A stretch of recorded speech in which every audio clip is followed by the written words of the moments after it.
Spoiler warning!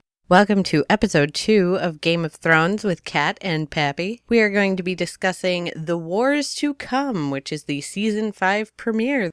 And episodes 2, 3, and 4 are already available for illegal downloading. Don't do it! Resist! I'm going to try not to do it. But this episode definitely left me with one of those, that's it, kind of feelings. I mean, heck, with all the promo and release stuff, we haven't even seen large swaths of the population. I feel like we touched on a good number of people. Some a bit more than others, but that's pretty par, because they like to build. So let's just start with the start. What did you think about Cersei's flashback? Well, I definitely knew it was her. There was no mistake in that. Blonde girl acting like a bitch? Yeah, pretty much. Oh, look at this blonde girl wearing a red dress, being a bitch. I wonder. I am left to wonder, though, who her friend was. Oh, well, that was one of her handmaidens who was punished later and I think killed. Oh. Most people were punished and killed at some point in the books, so I can usually guess correctly by saying that. And this is already where I'm happy. Instead of teasing it out and hinting at it and mentioning it in the books, they just went, hey, here's part of the reason Cersei's going to start going a little psychotic, because half of those predictions have already come true. And I have to say, I loved the little smirk face Miss Tyrell flashed her going up the stairs to yet another Lannister funeral. Those darn Lannisters. Dying off like flies. I like the little hints. I like that we were shown, what's his name? Was it Lancel? The one who's a sparrow now. Yes, we were introduced to the sparrows. Who will hopefully be important. I really like that story. You can already see where certain things are just, for me, it's kind of cool. Hey, this in the book is a little weird or a little awkward or takes a long time, so boop, it's gone now. We're just going to sum that up in a 30-second bit. Thank you for paying attention. Oh, yeah, I mean, the whole Sansa Littlefinger thing is completely uncharted. Everything that happens to them, I have no clue, and I'm excited for that. I'm excited that all we saw of Robin was him getting his ass beat up. That was the other thing that was so great, because he's a whiny little bitch every time, because they're trying to get him down from the castle. He's all cryy, his mommy's gone, da-da-da-da-da. And now we just skipped it. Yep, it's and if done. we're lucky, we won't see him again this season. Don't tease me like that. Speaking of teases, can I just say, if you listened to our episode last week, you know that I'm not a big fan of Team Stannis. Not having it. Until he rolls up, I want Bolton's head on a pike. And I'm like, damn it. Well, remember, Stannis just encountered one of the largest groups of capable people in the realms, and if he can recruit them into a functioning army, he's got a really good chance now. We'll touch on that in a bit. I'm going to try and stay in some relative chronological order. Oh, I've Not already gonna forgotten the happen. chronology. Yeah, I'm here to help. Guess I'm on Team Stannis now, because he's the only person actively pursuing people I don't like, so... Oh, well, that he's still got, Melisandre in this corner, your favorite witch. So over her. Yeah, that was another one. Really? Wow, we didn't wait 10 minutes for you to, make a move on Jon Snow. I think with the virgin thing wasn't it with the kid that they leached, they needed the blood of a virgin? So by Jon Snow not being one, then Stannis can't demand that she perform certain rituals at his expense. I think I want to take that as one of those where she was like, oh, good, we can't use you as a human sacrifice. He was like, bitch, really? Just I back chose off. to take it positively. Any day's a good day. You're not getting leeches on your bits. Just saying, good day. Yeah. As someone who has the same bits as that poor guy, I wholeheartedly agree. But yeah, they jumped right in on that. It was nice kind of seeing that dynamic too. I like how Stannis just goes right to Jon Snow. He's already, again, I've talked about how he's hyper efficient. And he was in the wall for, we'll assume, a couple of days, and he's already pointed out who's worth talking to. He's not talking to the old grizzled assholes. He's like, Jon Snow, get shit done. get him for me. I need to make him do something. Fetch me Jon Snow. I feel like Jon Snow is going to take a while to be intrigued by a redhead again, too. So I feel like we're okay. Yeah, I hope so. So we also have the Talking about spider. It's a good start. It's a really good start. I'm not sure how or where it's going to veer from the books, but I like seeing Tyrion at his lowest point. And Varys, of all people, is kind of like, hey, man, you got a purpose. Let's go. Let's do this. Yeah, come on. Come on, buddy. Let's go. Which is exactly what I wanted. I'm so excited. Just the two of them gallivanting around, getting a game plan together. And then your tiny little Brienne of Tarth is just enough to tease a little bit. I did like how the Podrick's like, hey, we can still look for Sansa, and then, down the road. Oh, there she goes. I feel like it's the curse of the Hound. So close, yet so far. And I think I pieced together how appropriate you're calling her the Jolly Green Giant is, because she's Brienne of Tarth, and Tarth is called the Emerald Isle because of its lush greenery. Ooh, I did good? You did good. Hooray! I'm so excited. I just went on the premise of, she just kind of looks like him. But there you go. It's got an even deeper meaning. Yeah, look at me being all deep and prolific with the book content Yeah, here. so I'm not sure where they're going to go with Brienne and Podrick, but I'm glad that they're still here. Somebody has to take the place of Arya and the Hound, gallivanting the countryside here, Yeah. so... Well, the no Arya part was probably the biggest bummer for me, so I'm hoping that she gets a lot of screen time next episode. Because this is really, we're getting to my most favoritist part of the books. It's really fascinating. I actually was talking to someone earlier today, and I said, if you're planning on seeing Arya in the season premiere, I'm sure you're going to be disappointed. And I was right. And I had also said that most of the episode, and I say most, was going to be at the Wall, just from how they've run episodes in the past. It's the big plots. The big plots is Cersei, everything going on at the Wall, everything going on with Daenerys, and then Tyrion. So those are really the big four, and everything else is just going to have to find screen time. Well, I don't think it has to find screen time. I just knew it was not going to get it in the premiere. But I would be willing to bet you next episode we're going to see Arya. We're going to see some of Dorne, because they kind of preface that with what's-his-face's birthmark there. Wiener, this wiener, is wiener. That's all I could think during that scene. One wiener touching another. This is all you get to see of Dorne this episode, is this oddly shaped birthmark in a place. Was it a birthmark or a bruise? I don't know. Well, and speaking of that scene, seeing our little young queen-to-be showing a little bit of deviousness was an unexpected surprise, a pleasant one for me. Well, if she's going to play ball with Cersei, she's got to get on that.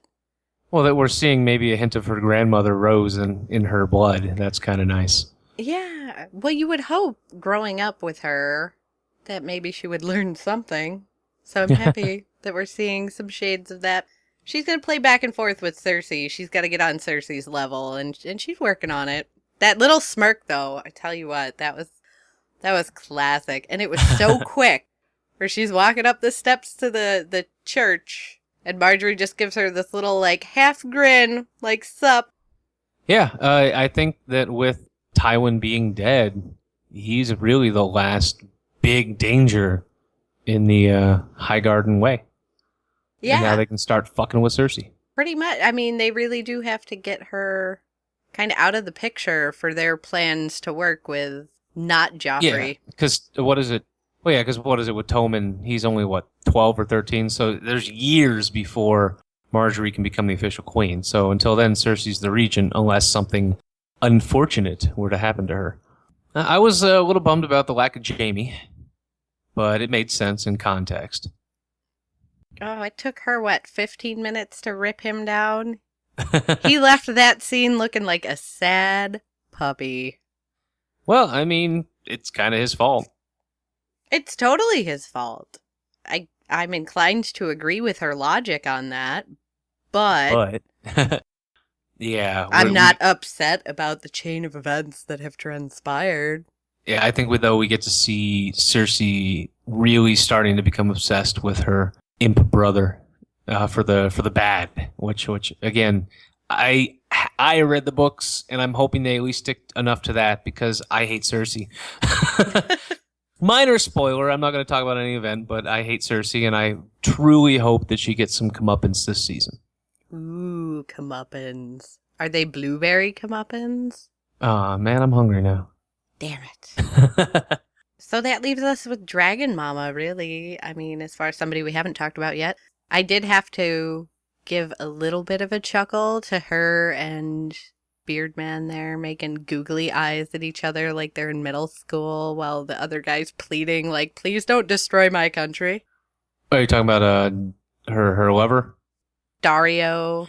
Yeah, I got nice Nario buns. Naharis or Dario Naharis, whatever. Yeah, the leader of the Second Sons. Yeah, that guy. I kind of do like that they've really shown, okay, she's just embraced this whole man on the side. Well, it's not really on the side. She's a widow. Remember, she is the future queen. She will need a king, not a mercenary. But she's like, yeah, I'm not just going to act like a prude. I'm going to give in to spend time with someone I care about. And also, I like that he is, like he said, everyone else is afraid to tell her the truth. I like that he tells her the truth. The other one is with the bear man. With him gone, the other old dude doesn't really challenge her. He's just, yes, my queen. You're so wise, my queen. You're so she beautiful, hasn't done my anything. queen. She hasn't done anything yet for him to counter that. I think as a soldier, I think he also agrees with what she's done at this point. And the slave pits, I don't know.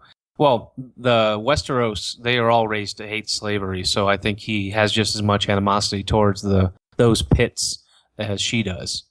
I have a feeling if she opens them, he'll be the first one to be like, why are we doing this? We're giving them what they want. That's terrible. Until she gets some more of that dragon mama I love, which is no, I came here to, kill people and chew bubblegum, and there's no bubblegum. This is Westeros. Thank you. So until she gets back on track with doing things that I like her for, I don't understand why she's become so timid all of a sudden. Oh, yeah. But I'm a queen. I have a throne now. I don't need to do things that are badass and awesome. It is weird, but I think what it is, she last season was mentioned, she wants to stabilize her rule before conquering anymore, and I think that's where we're seeing the timidity. You can be a little more upfront and brave when you're just, confidently storming cities, but now you have to figure out how to keep everyone happy. And that's waters that she was never trained in, that's welcome to being a queen. You got to play politics now. I like her when she's all badass and conquering things, frankly. I don't think you're going to see much of that coming up. I mean, just from her reaction to her own dragons, that was actually pretty interesting. Well, what did she expect? I feel like she's never had pets before. You leave the house, or you crate them, and you come back, they don't go, oh, gee, thanks for locking me up. It was awesome. Love you, Mom. Well, yeah, but a cat might just shit in your shoes and not eat you. Well, I still want an answer to the question of would dragon fire harm her? I'm not sure she's ready to find out. That's probably the big thing. And even if dragon fire didn't harm her, dragon teeth will. Well, yeah, but again, more reason to not, lock your dragons in a crypt. But I can see one thing, though. The dragons never aimed for her.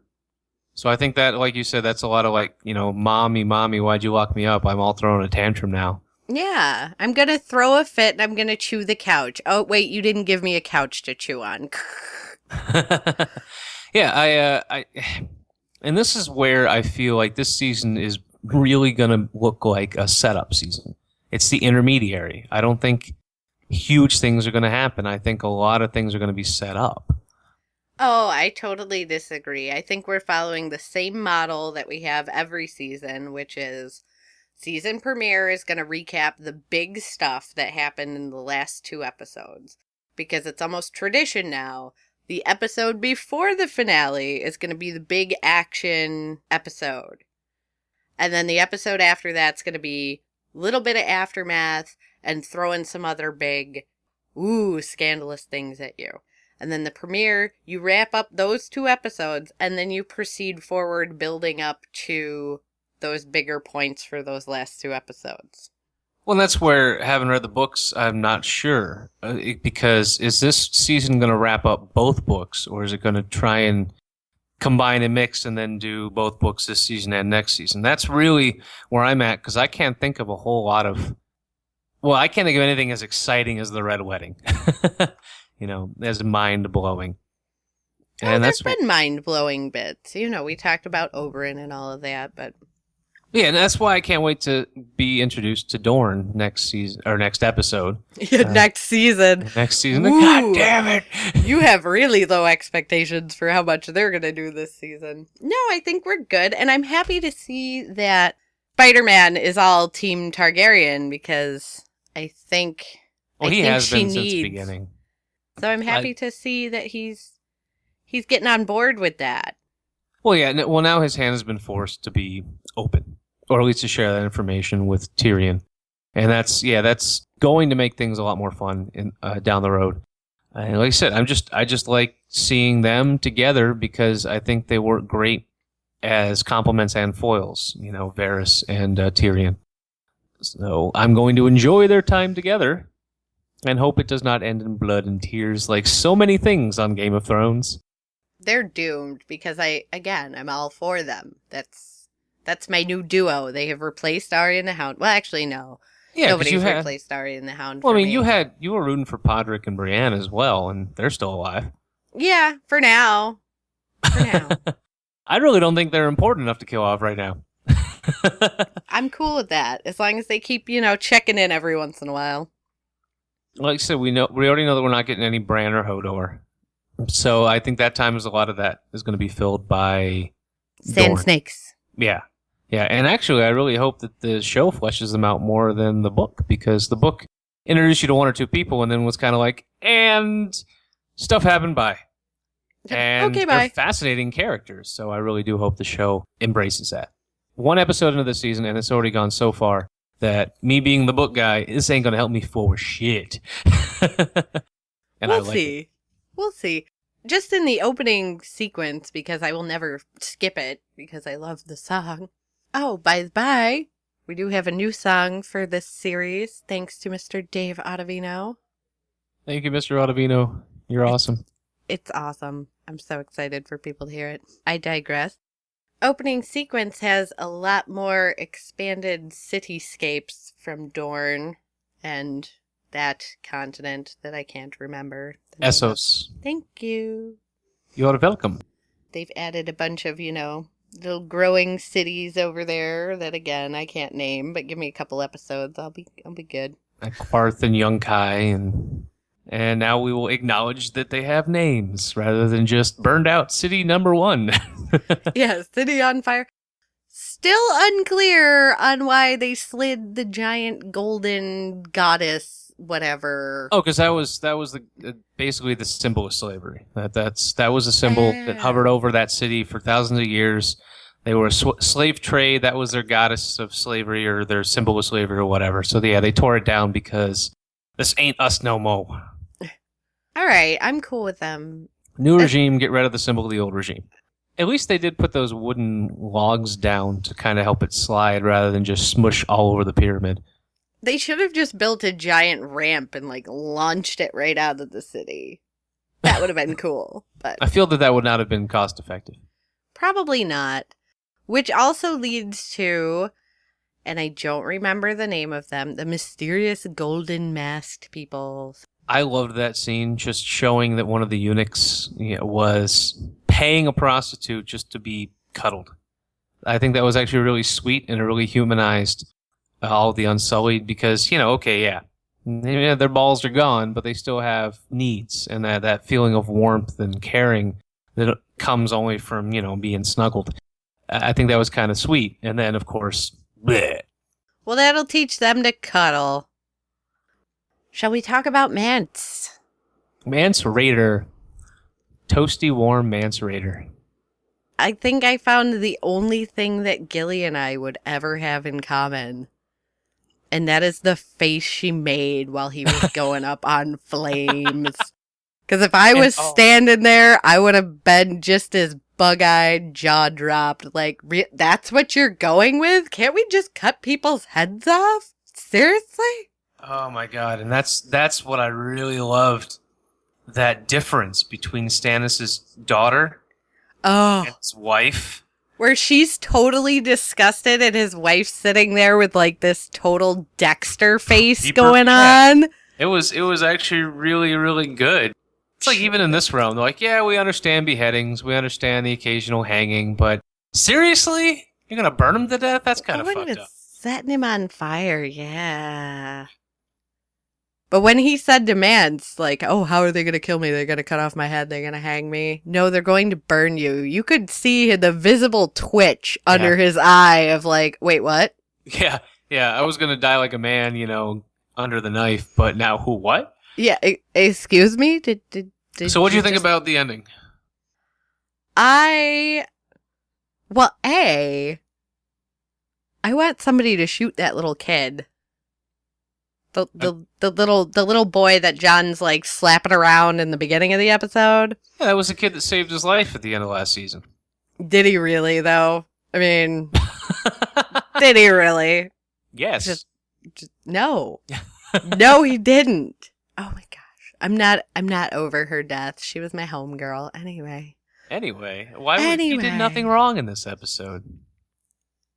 The look that he gave him when John like wussed out and left, or at least that's well, yeah, the kid's like an impressionable preteen, and he's being told, real men will do this, it's duty, and then John, the guy he looks up to, leaves. So yeah, John just did what everyone was saying only wusses do. Well, he leaves and he gives John stank face, and then he goes back to staring at Mance with almost the same face as crazy freaking Stannis' wife. Children are impressionable.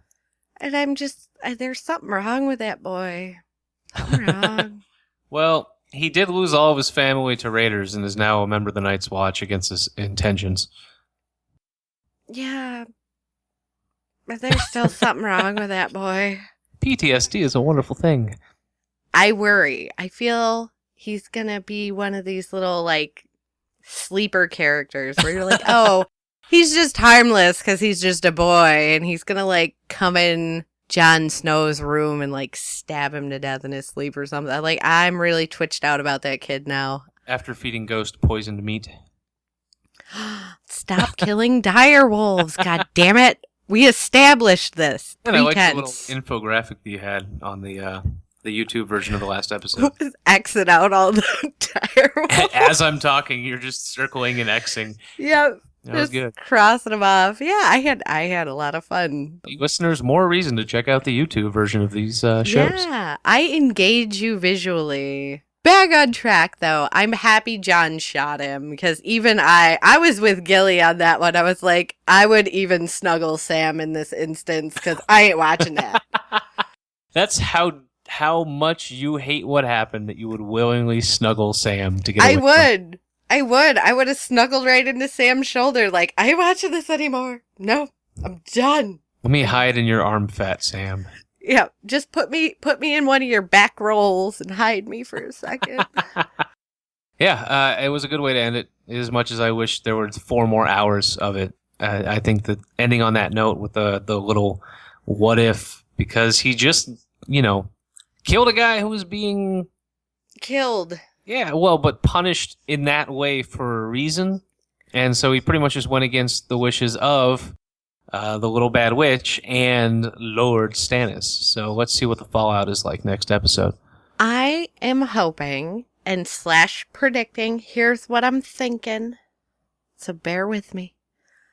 I am hoping that because fierce Viking Ginger Man of the Wildlings saw what he did, and even Ginger Man was cringing by the time that arrow flew. And I'm thinking, because that little wildling group there saw John show Mance mercy and do the right thing, that maybe Ginger Beard there is going to back John to make a play to lead the wildlings. Throwing it out there. So you think John will become the next King Beyond the Wall?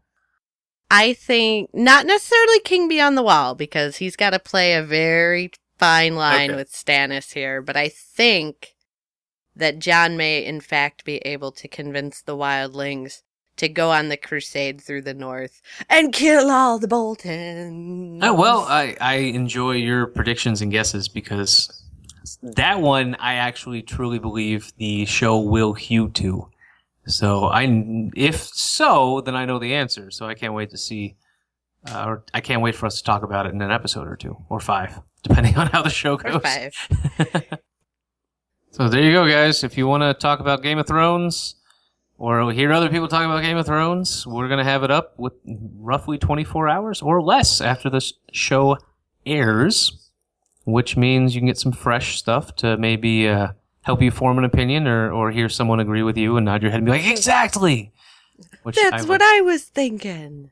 So hope you guys listen in and continue to do so for the next 10 or so weeks. I will leave this open to our listeners for a question of the week here with Game of Thrones. Do you think that I'm right with Jon Snow and he's going to take over the wildling army in some leadership capacity? And if you have read the books, don't be a douche. Is that maybe a bad question to ask? I No, can it's come a up great with another to ask. question. Actually, you can ask the question of, those who haven't read, and I can ask a question of those who have. Ooh. We'll alternate. It'll be fun. So your question is perfect for the end of this episode. Woo! So thanks for listening, guys, to our recap of the season premiere of Game of Thrones. And we will see you guys every Monday. There is a new episode.